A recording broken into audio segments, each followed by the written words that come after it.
The 2024 Banking with Life Client Only event is coming up this October, Friday the 25th, Saturday the 26th. I'm excited to see you, excited to share the news with you. How many people were there last year? A little over 130. How many states? 22 to 23. Yeah. Okay. So Right. the only kind of event where you've got the minority, right? Y'all see what's going on social media and online with how IBC and the language of banking is being used. You know that what you're doing is different, and there is one opportunity in the year to go hang out with a bunch of other people who are all doing something very similar. I don't think you should miss it. You shouldn't miss it. I mean, it's going to be full of educational talks, breakfast, lunch. The details will be forthcoming in an email, gives you the opportunity to register. And so I don't want to get deep into the details, but I'm telling you, a room full of like-minded people that are not ashamed to be paying premium, actually controlling the banking function. And last year, Ryan, we had clients that were maybe a month or two, brand new clients, and clients that were 10 or 12 years practicing. Yeah. So there's a broad array of people from all over the country doing different things, but they're all focused on controlling the banking function in their life properly, correctly. Yeah. And that's exciting. That's a big deal. I don't know where you can go and find that many people in one room. Yeah. And had the opportunity to hear directly from number one, number two, senior executive leadership at a company that a lot of our clients own. In what other domain of finance today does that ever happen?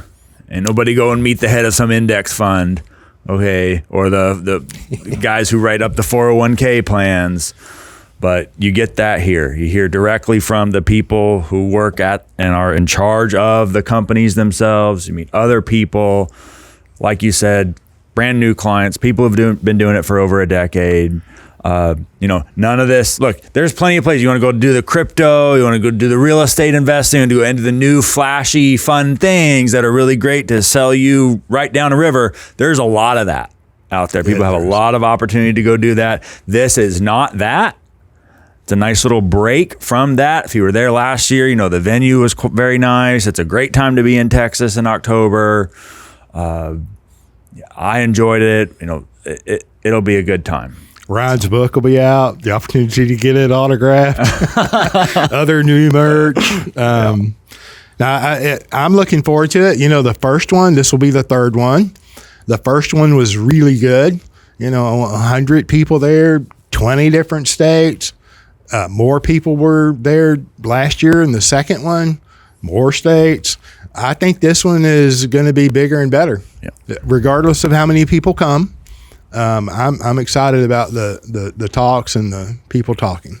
Yeah. The team will be there. You'll be able to get to meet them. I know most of you have, a lot of you have met them, and all of our clients have spoken with them, but to be able to meet them it's a great opportunity. Former podcast guests, they come. Oh yeah.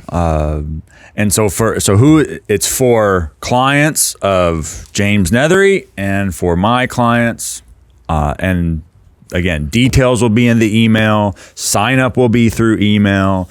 Last time we had a lot of questions about where's the link? It'll be provided by email. Okay, there is no public page because it's not for the public. It'll be sent directly to you. All right. Yeah, the only agents that'll be there there will be zero outside agents, but there are agents that are affiliated with my office, and they'll be there and their clients. Yeah. And it's not a sales fest. It's not come to see the next great thing to, be pressured into purchasing before you have a birthday or whatever. Right. That's pretty cool. Calm, cool, relaxed, and educational and fun. Did I mention fun? Yeah, it'll be fun. I assure you. Okay. Hope to see you there. See you there. In this episode, Ryan and I preview his new book, How to Buy a Whole Life, and we continue the lovely discussion into the financial decision-making process based on social media, which his book is not. We had fun doing so. Thank you for listening. Like, if the conventional way of thinking about purchasing financial assets, about the types of financial assets that are out there, if that conventional way of thinking is working so well, then why are we considering IBC and dividend paying whole life in the first place? Like, if we want to stay married to this, what's the rate of return? I had a client, not a client, person wants to be a client, asking about, how do the indexed ones work? Talking obviously about indexed universal life, and go ahead and finish that, please. Or indexing a dividend. I mean, you throw the word index in there, and it's like there's all these different it's like how those work is not how this works. Right? I don't want any market correlate. I mean, is the business cycle working out so well for people? Like, is that it's so strange to me that a certain subset of consumers of financial products are so eager to force elements of whole life and the infinite banking concept into their conventional language, yes, when that conventional language and framework is not serving them. So what? And the insidious part is that, like you say, there's never a problem until there's a problem. There is a boom part to the boom bust cycle. Like, for people who are not old enough, or who haven't studied economic history enough, or who are economically active into their adult life for only a short period of time, who haven't experienced these downturns, these systematic crashes, these fluctuating values of other financial assets, real estate included, cryptocurrency included, all investments included, because all investments, the value of them is only dependent upon what somebody else will pay, and what somebody else will pay is not guaranteed, and a lot of what somebody else will pay is going to be influenced by the business cycle. So there is someone who's not aware of that history or that way of thinking, just maybe naive to the idea that accumulating guaranteed capital under their own contractual control is a categorically different objective. A complete different, just distinct other world, different paradigm. Use what word you want. It's separate and apart. It stands alone from the conventional world.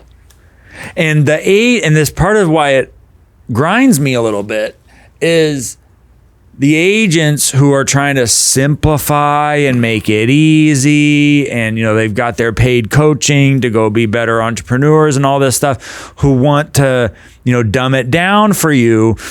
They are not serving you by conflating what we're doing in IBC with everything else that goes on in the world. Like, so when we get the client responses, or like the text or the email thing that you showed me earlier on the phone, like, people, and I have clients who will tell me like, wow, you said something that is changing the way I think. It's like, yeah, because we're operating in a completely different framework. Right. And maybe it's because of the economic background, or maybe it's because I know you, or because I know Nelson, or all those things put together, or because I'm like obsessively autistic in a way. It's like obsessively autistic. I'm willing to say that all of that conventional system it's hard not to use an expletive, can just be over there. Yeah. Right. I'm not interested. I'm not, inspired or attracted or like, flattered by the designations and the authorities and the conferences and the background and I did that. I had the graduate economics. Like, I know what that is, and it's not appealing. It's not interesting. It doesn't work sustainably over time. It doesn't create a capitalist. Forget about that. Right? It doesn't create somebody who actually owns and controls a bunch of capital and builds it over time. That's none of that. Right? It's just. They talk about it, though. They talk about them. They talk about the entrepreneur. They talk about the capitalist. Right. Ad nauseum. Write books and books and books on them. Okay. Yeah. I mean, this ties in with another thing we were talking about. That everybody's mad about BlackRock, Vanguard, and State Street, right? We're real mad about how all their corporate power and everything they own. Only 6 companies control the world, which in fact is true in my opinion. Sure. Yeah. And whose money are they managing that they then use to control the politicians and the global elite? Where's that money coming from? Is it individuals who are like so excited to fork it over because they want their high nominal advertised rate of return in the index, to be managed by the experts? And I'm doing my tax qualified plan because the IRS is looking out for you, right? The property protecting property expropriator really wants the best for you, yeah, right? Of course.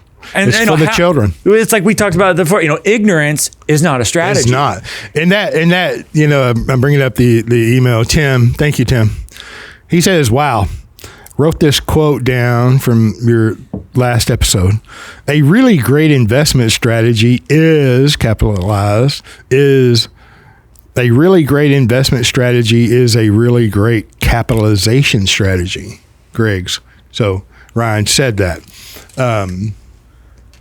That was the email or the text that he was referring to earlier. And I mean, no, but look, let me tell you, this gentleman is, very, very successful family man. I believe he's an anesthesiologist, high income earner. I mean, salt of the earth type person. And so he's not. And he's been doing this for some time, right? He became a client a couple of years ago and had already engaged with others, and then found this podcast and was like, oh my gosh, I'm doing some of what you're talking about. I don't want to do any more of this. I want to do this. And so it's a really, he's a wonderful individual and has a wonderful family. A really great investment strategy is a really great capitalization strategy. And, that was a takeaway or walkaway that he heard. He heard that. Right. And then I might just continue since I've read the other half. He said, "I thank God and Jesus for IBC as I've been set free. Thank you for all you do and look forward to working with you over the years." And then this is an individual, right? So they're doing it on a family now. We're into the either the second or third generation with this family. I mean, that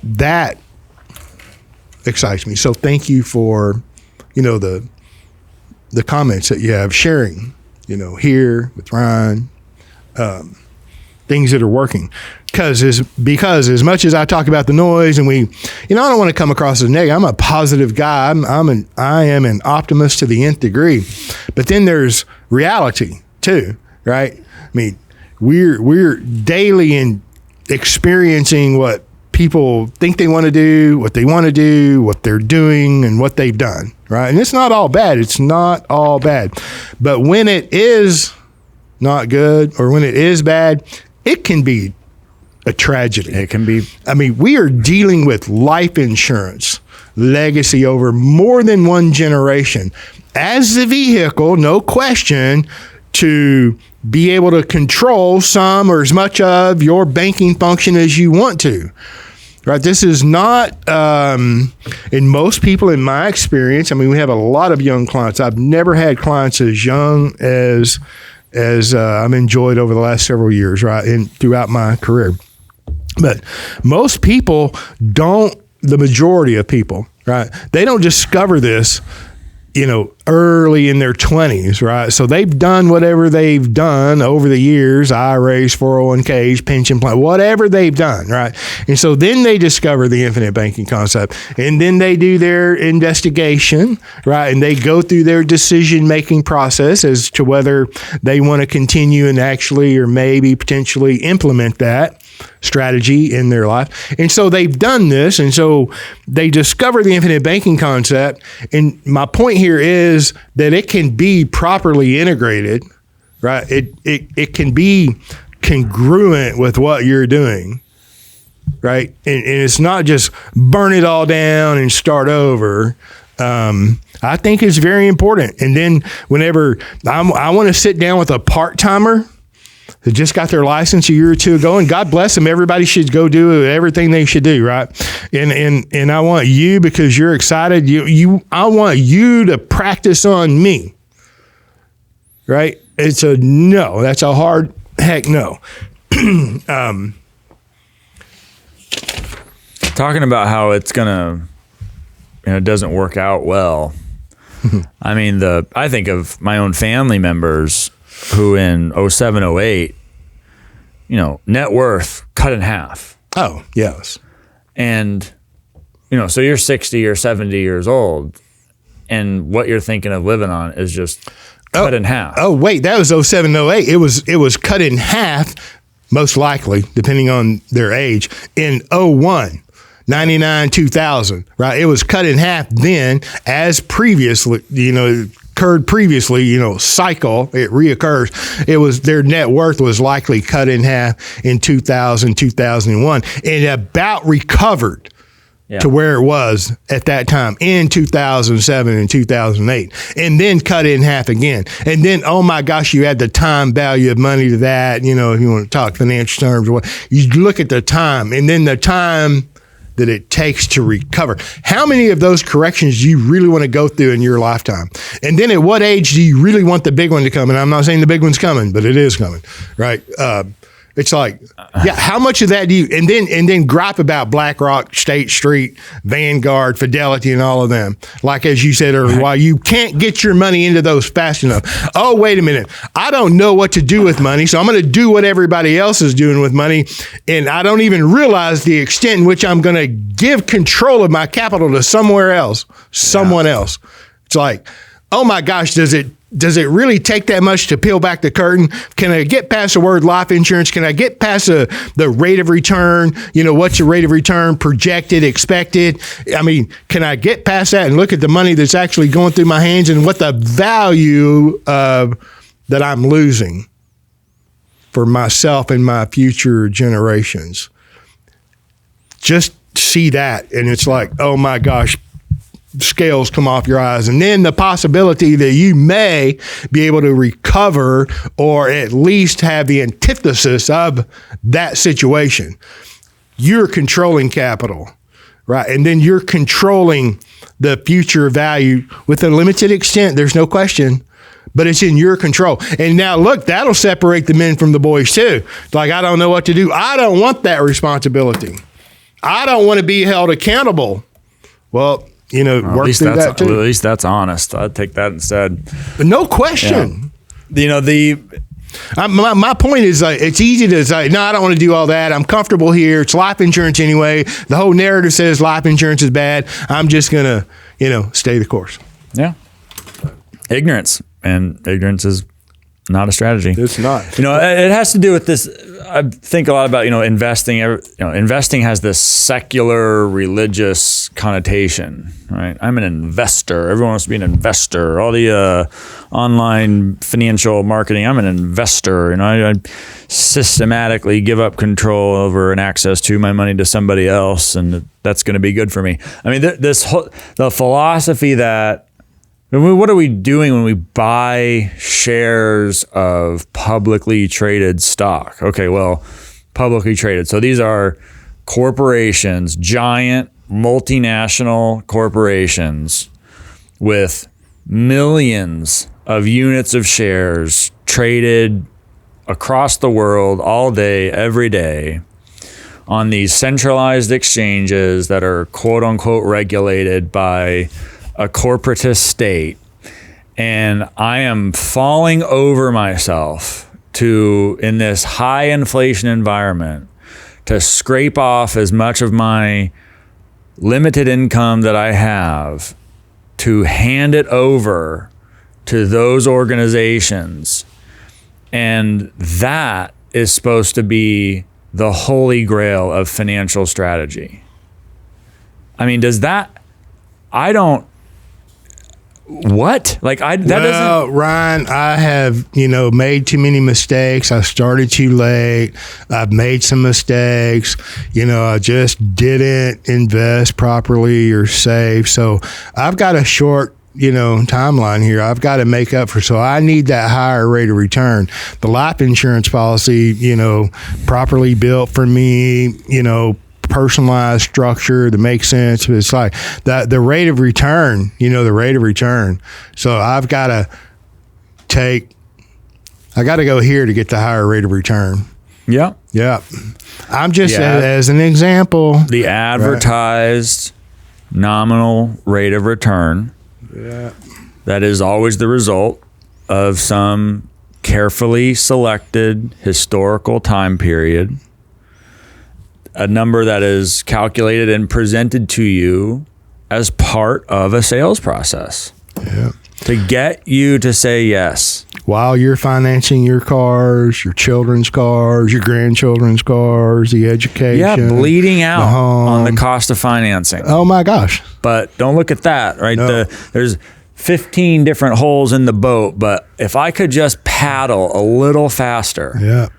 It's like, I mean, Nelson talks about that beautifully in the airplane analogy and controlling. It never dawns on the all-American individual that they can control the environment in which their capital operates.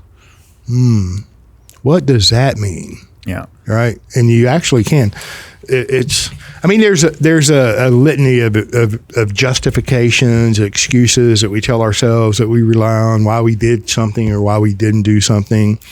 It's just, in my analogy a minute ago, I'm trying to make up for time. I was like, well, I'm not too old for this, or, I'm not a 19-year-old, I'm not a female, or I use tobacco, or I smoke marijuana, or I cannabis, I eat gummies, or whatever the case may be.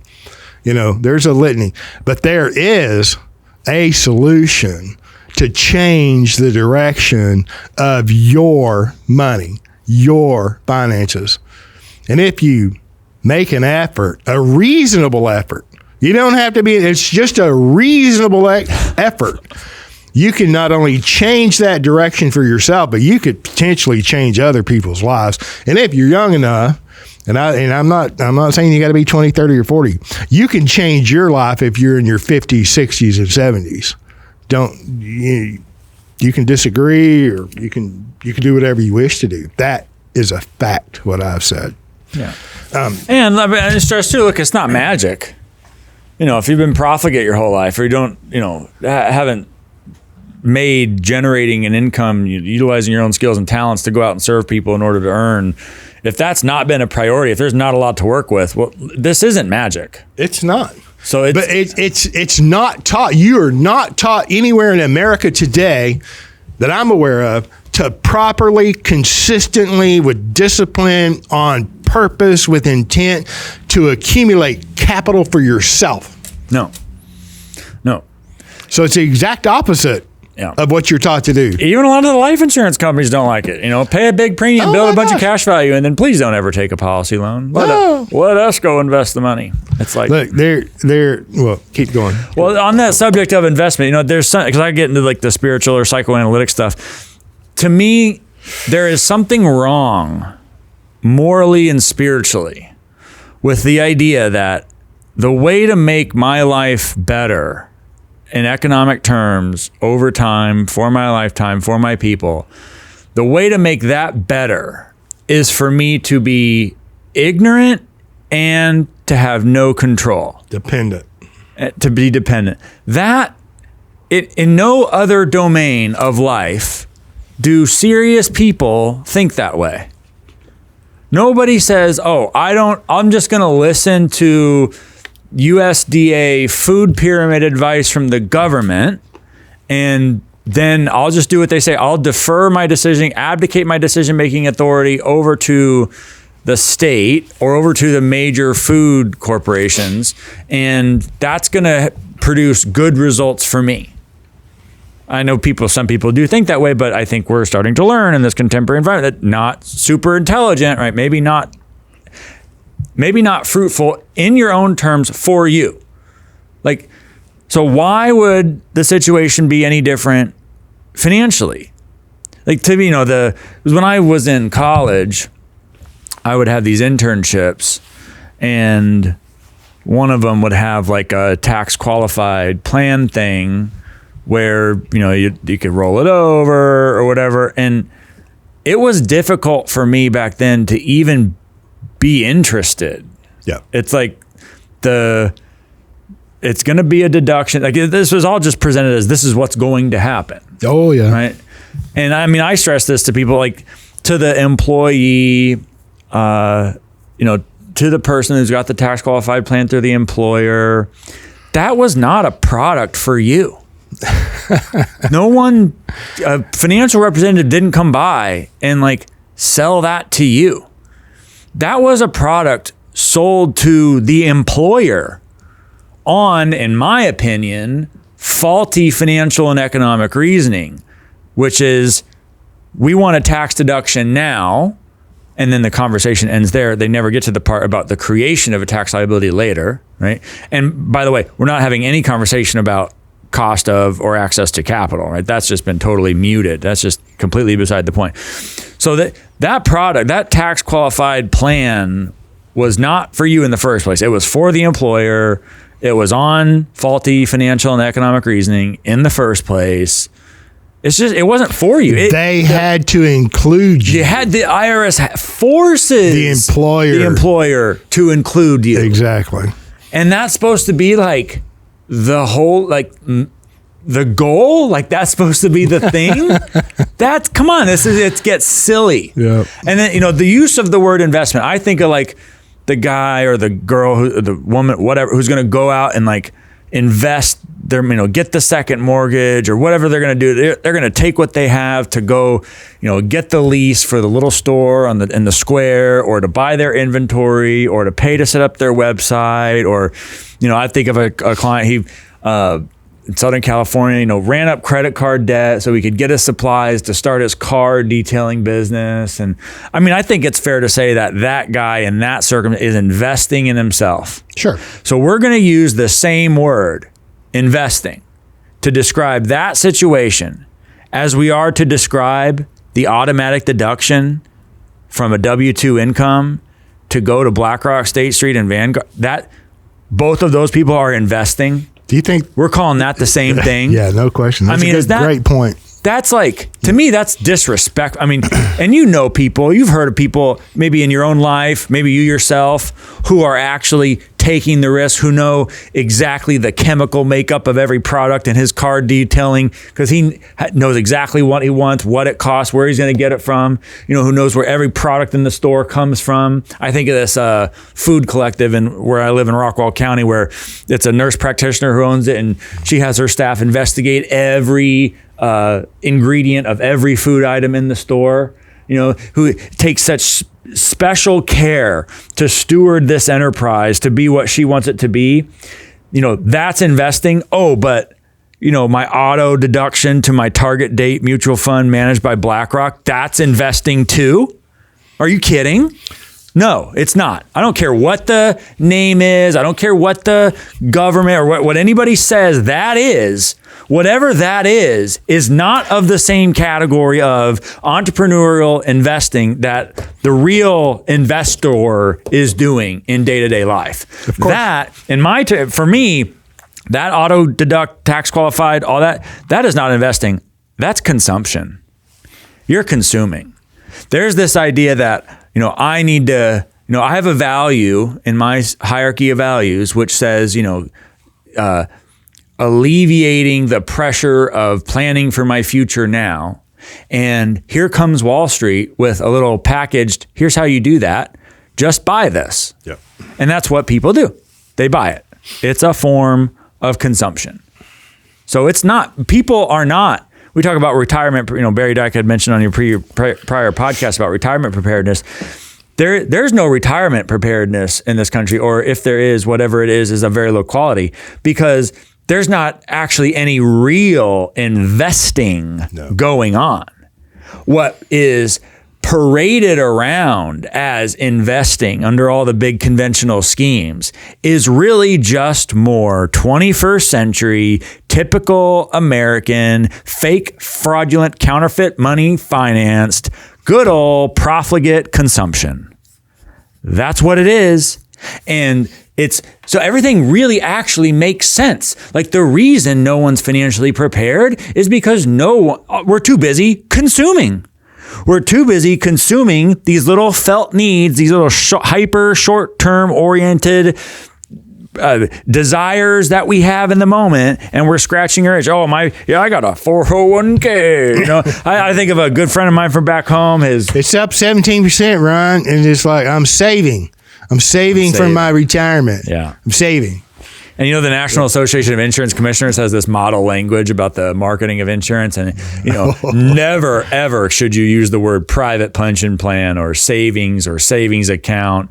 Specifically just the word savings. Like that's like never, do not ever. This is not, you know, you're paying a lot, you are not saving. You know, I love that. But then look, every time someone buys a life insurance policy and it's delivered with the larger companies, they use a company called LIMRA. I forget what it was, like the Life Insurance Marketing Research Association. I mean, and they supply tons and tons of research to the life insurance company, and the life insurance company pays them, right? And so every time, and look, you know what I'm talking about if you own life insurance, because shortly after you took possession of that policy and paid a premium or out delivery, you're going to get a questionnaire from LIMRA. And, you know, you're going to be entered into a drawing and maybe win $250 or what have you. In that questionnaire, they use the term savings. So, yeah. But yeah, meanwhile, you know, if you're doing are you saving for your future if you're maximally contributing to your tax qualified plan? Well, of course. Oh my gosh, of course. Buy more, get more.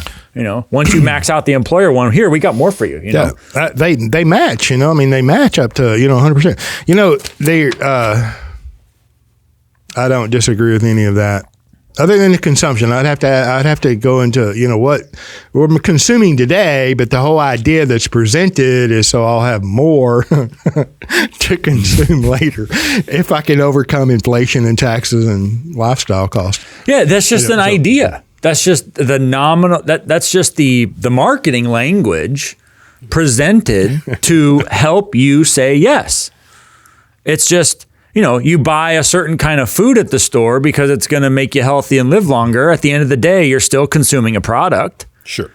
You know, that's it is consumption. I agree. Yeah, genuine investment is set the forfeiture over purchasing power now on a genuine expectation that there will be more produced later. You know, that if you go back to the etymology of the word investing, it's to clothe purchasing power. That's what the etymology is. And that language is used to facilitate what is in fact just plain old consumption. And the evidence of it is that people don't even know what they own. It's a 401k plan. That's just part of the tax code. That's no different than people don't know where their money goes. Yes. Because they're too busy, you know, I'm busy. That is the best evidence. That is what reveals all of that as consumption. What we wanted to do was just alleviate the feeling in that moment that I'm doing something for my future. Great. Here's the product. Consume it. Done. Sign up. Send your money here. Done. What reveals that as consumption is the complete lack of knowledge and understanding about what actually goes on behind the scenes. Right? Who knows? You know, what's in and not just, you know, what's in your fund or what's in your index. What does that index own?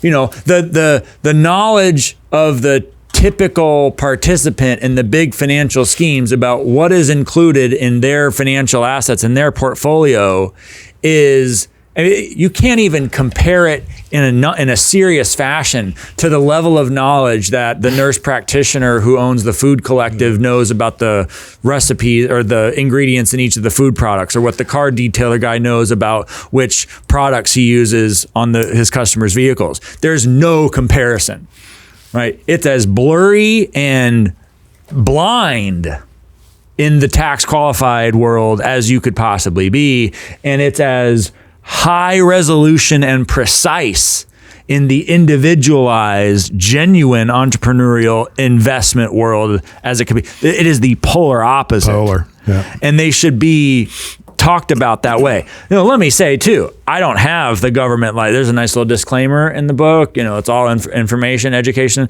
not advice. I don't have the little government investment licenses. I can't make buy and sell recommendations. You go talk, what you should do, what everybody should do is go find somebody with the proper government license and talk to them, listen to them before doing anything, before getting out of bed in the morning, to ask a securities licensed investment manager what you should do with your money.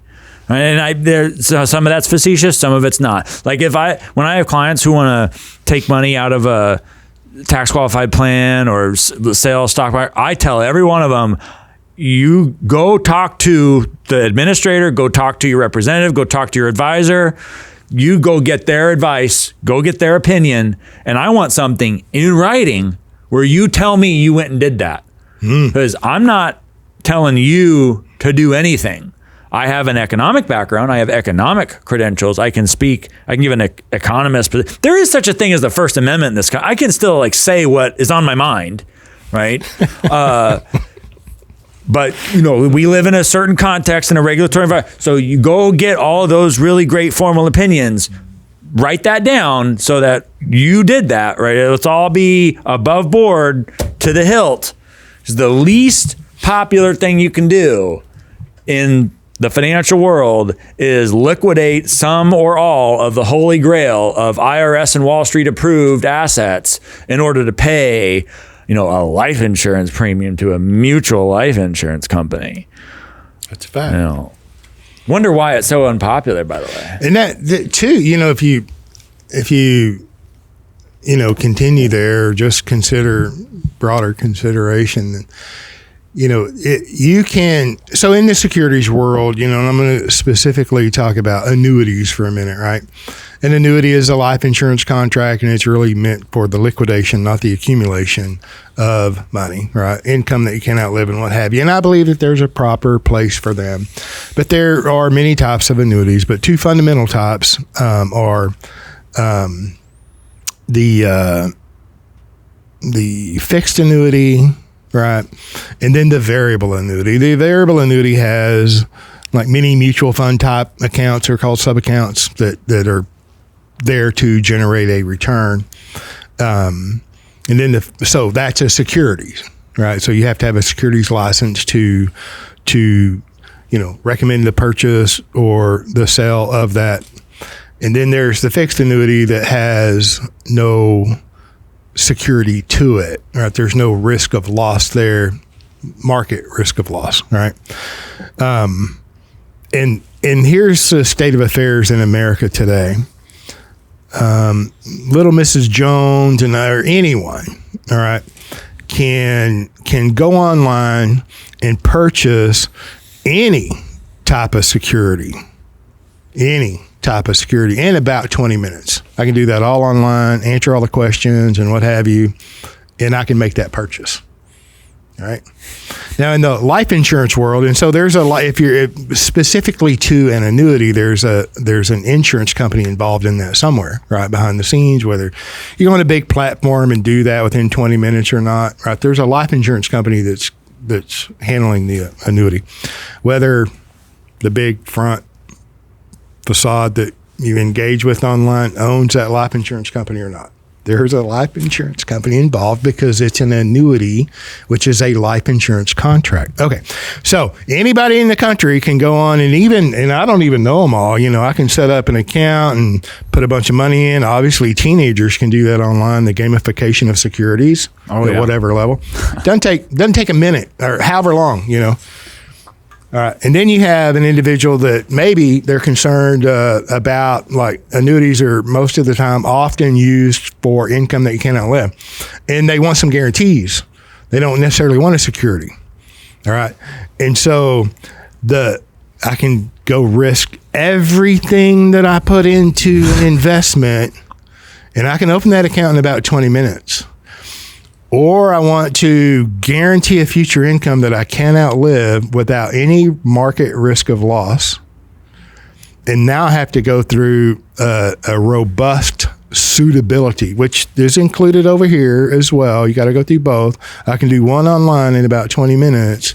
And if I engage with a person eyeball to eyeball, a licensed life insurance agent, or even over Zoom or what have you, and I want to purchase an annuity that has full of guarantees, right? That for income that I cannot outlive, I have to go through a suitability process where it could could take weeks, and then I could potentially not pass the suitability because they don't have enough liquidity or whatever reason that, $22 an hour, $18 an hour employee up there, the attorney, legal department, wannabe person, they're not attorneys. They don't approve. Doesn't fit their. They don't approve it, and they give you some reason, whatever.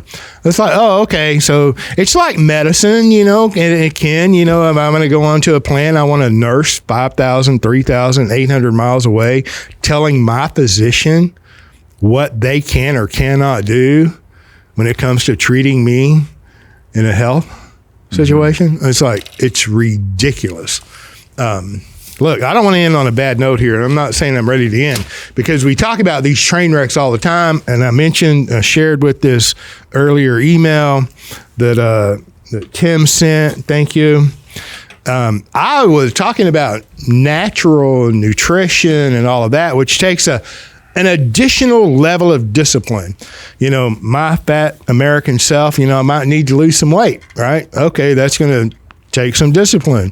What am I putting in my mouth, right? Which is a greater output than, how many reps of what weight I'm going to do. I'm going to the dairy, so I buy milk at a local dairy, right, that hasn't gone through the government processes of homogenization. Whether you agree or disagree, I like fresh things. And I love, like, fresh goat milk, fresh cow milk, and this dairy. I mean, I've had dairy cows on this particular dairy years ago. Anyway, not that there's a sentimental value. It's pretty close. And people drive from all over to a lot of these places, right? So I'm pulling up to the dairy, and I'm just going to grab a gallon of milk. And I have I left the office. I had a message, a client had called. So I called him back, and I was at the dairy. And now this gentleman lives in Connecticut, and he was just calling, right? Let me give you a bit of a background. This individual's he's probably in his 50s somewhere, probably late 50s, very successful, has large revenues in a business that he, grew from a young man, very successful, couple of crews, and he was and he's been a client for probably about 4 years, pay substantial premium. But he was calling just, he hadn't spoken a minute, and he's like, James, I'm going to send you my tax returns to see you tell me if I can pay any more premium, see if I can buy any more life insurance. And I'm like, yeah, send them on. And I'm not an accountant, I'm not giving tax advice, but he's my client, and I'm going to review that appropriately to determine whether he can reasonably, functionally, does it make sense for him to buy? He wants to buy more. And he said, listen, I've been a client for 4 years. We've never met. I listened to you on your podcast, and I appreciate all the work you've done, and blah, blah, blah. And it's very complimentary. And he said, everything that you've told me is right. You've been 100%. Right. And so he said, and he carries large receivables. I mean, several $100,000 in receivables, right? There's a time delay, right? And at one time, I believe he had to factor those receivables. So he had to collateralize his receivables, future cash flow for money today. He's like, James, I don't have to do that. And he said, I've been refleeting for a couple of years now. He said, today I can finish out refleeting with the values of my policies. So I don't have to factor anymore. He can manage the flow because he's used these policies every year. So the last 4 years, he's like, this is unbelievable. Right. And what you said, what I was interested in, what I've been trying to wrap my mind around all this time, it's been a progression. He's like, this works. He's like, this is unbelievable. And he said, now, and in addition to that, he doesn't have to factor his receivables. He can refleet, and I don't know how many trucks and pieces of equipment they have, but it's a lot. he's like, I still have capital to take advantage of opportunities, because he's done quite a bit of real estate investing over the years too, whatever. He said, what I don't think people, might not understand is the discipline it takes to continually pay the premiums and the patience. He said, I'm 4 years into it. And I don't know that his total premium is equal to his cash value or not. I don't know. He doesn't know. He doesn't care. He's worked these policies into his businesses over the last 4 years. And now he's in a position that he can't quite take it over. And I had the conversation. Nelson said it took 14 years for the average bear to, control the whole banking function, right? So he's not quite there, but he doesn't have to do that factoring. He has, after this year, he will have gone through his fleet replacement at least one time with policies, and he has capital to take advantage of opportunities. And then he really got into the, thank you for, working with me in that. He said, but I don't think people understand when they try to get all the money out early, they don't understand the discipline that it takes to consistently make premium payments and loan repayment. He's been very disciplined. He's telling me I don't check to see if you've got outstanding loans and making loans. I don't do all that. But the patience. And so now he's, wants to buy more, of course, but then the next phase is he's ultimately going to sell that business and take income. I'm just saying it was a great phone call. The ones that you like to hear, they're not all bad. Everybody out there doing whatever they're doing is not all bad, but this guy, and there was questions to the nth degree up front. We didn't have 4 years ago. This podcast was going 4 years ago, but my point here is that he didn't have all the answers right up front, right? Large premium, consistently, being an honest banker, loan and loan repayments. And here, 4 years goes like this. If you have children, you have a 4-year-old child, right? How fast did that time go? The next 4 years is going to go faster. And I know it. And so this 4 years has gone by super fast, but he has more control than he's ever had when it comes to banking. It's a beautiful thing. Yeah. I'm like, dude, send me an email or fly down here and do a podcast with me, but he probably won't fly down here. He'll send me an email. Anyway. Yeah. I love it. It's unfamiliar, genuinely unfamiliar to people what it takes to systematically capitalize, because we're all born and bred in an environment that tells you to do the opposite. I'll guarantee you, I remember the conversations around with some of them, not all of them, but the investment advisors that swarm around, people. And insult me, my intelligence, my integrity, whatever, question his, intelligence, and, and he does it anyway because he's wanted to, is why he did it. All right. But just the struggle sometimes that people have to go through with the appropriately permission slipped government extended employees, whatever terminology, Anyway. Privatized bureaucrats. It's an extension. It's like, they're just an extension. And the extension exists at every level. Like the corporations are an extension. The government can't make people comply in certain circumstances. Oh, but the corporations can. Oh, but the banks can. Oh, but the, tax advisors can, the CPAs and all, they can. It's like, it's an extension. Nelson used to say, I'm an unpaid tax collector. Yeah. Selling 300,000 copies of that book. He's got to pay sales tax. That's part of setting up distribution. I got to find a website that'll properly calculate the sales tax. Oh, and what state are you going to sell them in? Are you going to pay state sales tax in Texas or all of the other 49 states as well. Oh, wait. And then when you sell books in those, 7 or 8 states that have an egregious income tax in addition to the federal income tax, are you, sir, a Texas resident, going to pay taxes for income that you enjoy? That sounds like a great question from my capable accountant. Don't think that the day won't come where they're not asking you that, hey, Griggs, how many books did you sell in California? All of my files are kept in zero knowledge, fully encrypted. Yeah, where? Yeah, nowhere. But, oh, well. Okay. What else, sir? I mean, that was fun.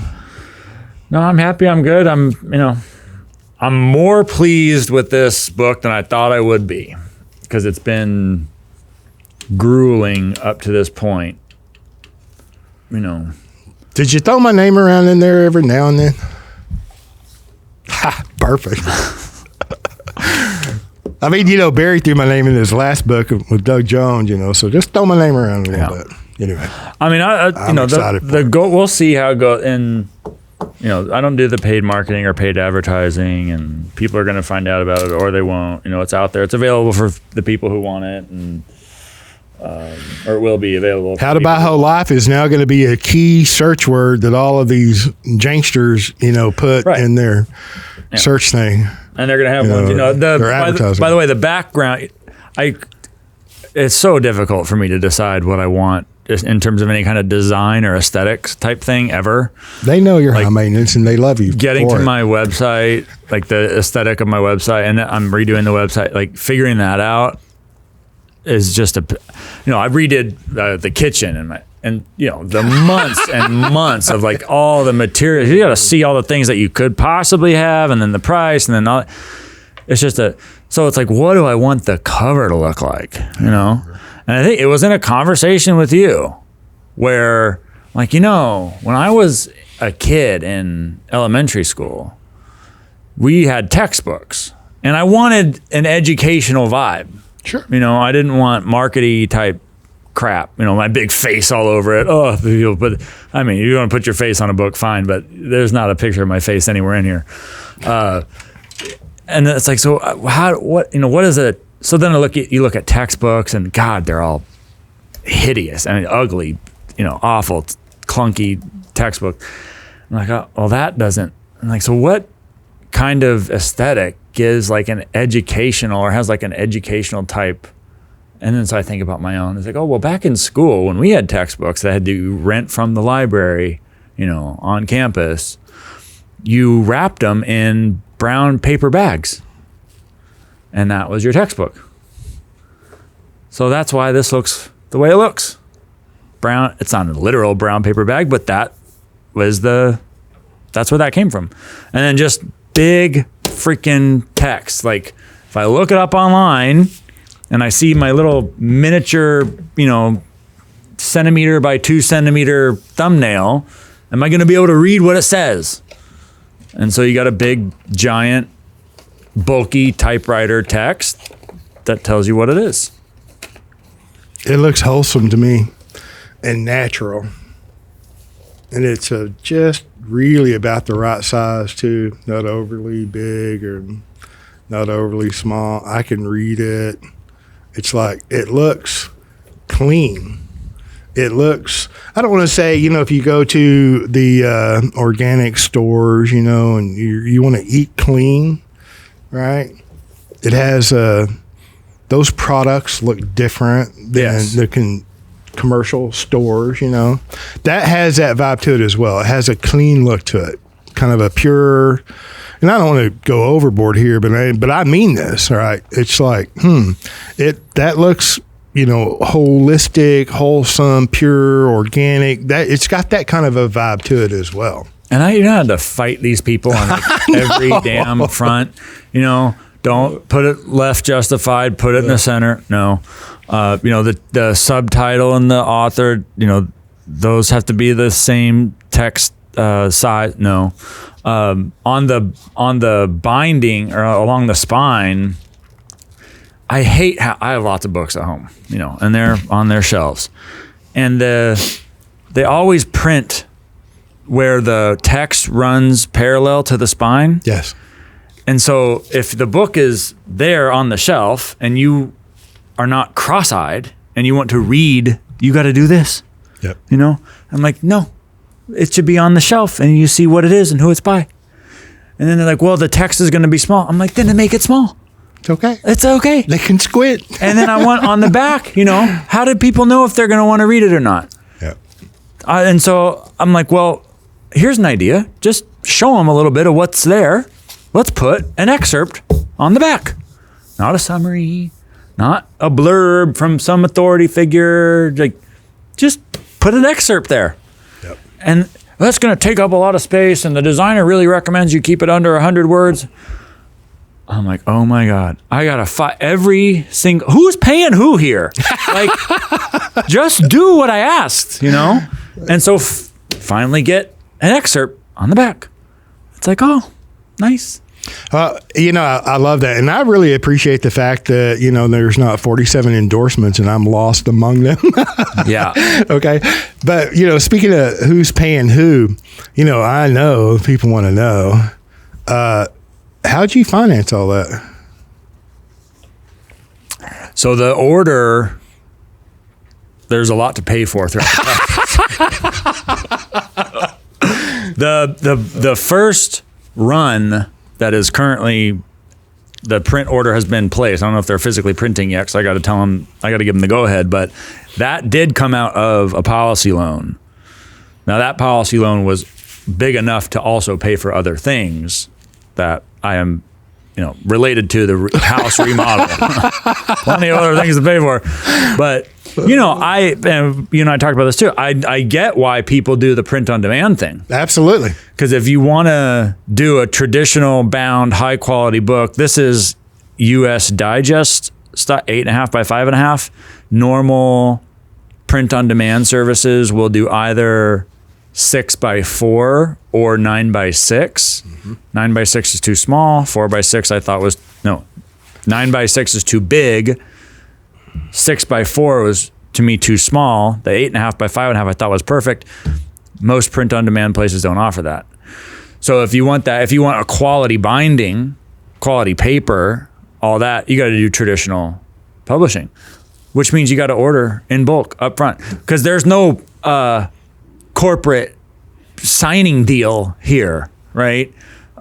Princeton or Penguin didn't cut me a check up front, you know. No, so they keep all the rights to all the ownership, right? And they give me a little squirrely royalty and no control over the distribution of the product.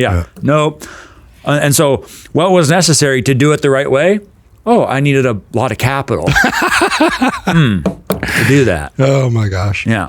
So I mean, it's a big, and like I say, the margin, there is no, it doesn't even pay for the time involved to distribute it. The book prices are, never compensate for experience and the value is like someone's gonna restructure their thinking, and maybe some percentage of readers want to become clients. Great. But you know, I could not, and this was a deliberate part of the writing process, it could not be outcome oriented. It could not be, let me write this so that somebody who's reading it will become a client. It can't, because you can feel that. You know that when someone's trying to do that. So we'll see, you know, and that's why there's no great big call to action. That's why there's no great, you know, set up marketing scheme. That's why I talk about my processes. I refer to my clients. That's what I know. I mean, you're talking about my experience in it, because that shapes what I talk about. And maybe that's attractive to some people, but that I have no control over that outcome and don't want it. So I only want to work with the people who, of their own decision, on their own, decide that they want to work with me. And everybody else can just use it as a foil or a contrast or a comparison or an aid for their own situation. I mean, that is how that should be done. And what the sales numbers are, you got to, part of doing it the old traditional way, you got to tell them how many you want. And of course, the more you get, the lower the unit price. And it's like, well. And then there's hardback. And then there's paperback, hardback. And so it's like, well, how many do I want? And I mean, I don't know. Who knows what sales are going to be like? So, yeah. Well, how often do you want to reorder? Yeah. I mean, fortunately, like I said, Greg's Capital Start, me and my mom. And she's helping a lot, going to help a lot with shipping and fulfillment. She and my brother, they're real interested in online shipping and all that. No, they want to be involved. Great. So we're gonna have our own order fulfillment shipping operation. Mom's garage is going to be full. I love it. Full of shipping equipment. I mean, that's the other thing. You do it on Amazon, and then they're going to have the post office deliver it to you. Mm-hmm.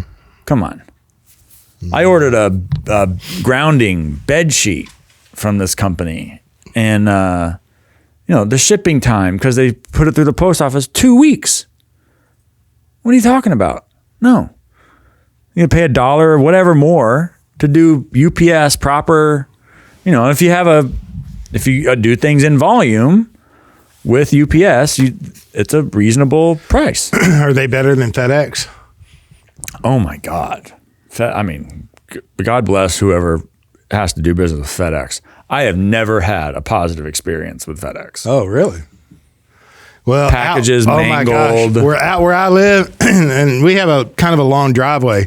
UPS kicks stuff out as they drive by, and then FedEx will drive it up the driveway. Oh, really? Drop it off right there at the front door of the garage. I'll tell you what, if you call them and try to set up a business account and FedEx, go back and forth. Yeah, I called both to ask questions and how's this work. UPS, night and day. Night and day.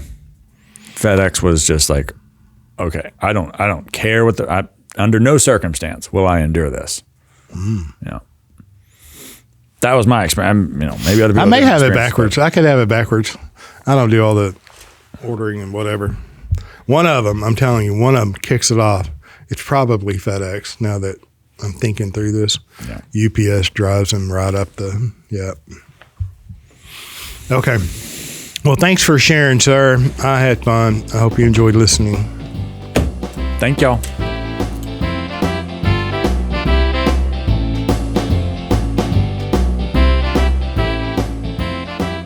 Thank you for joining us on the Banking with Life podcast. If you're watching on YouTube, make sure to like and subscribe and click on that little notification bell.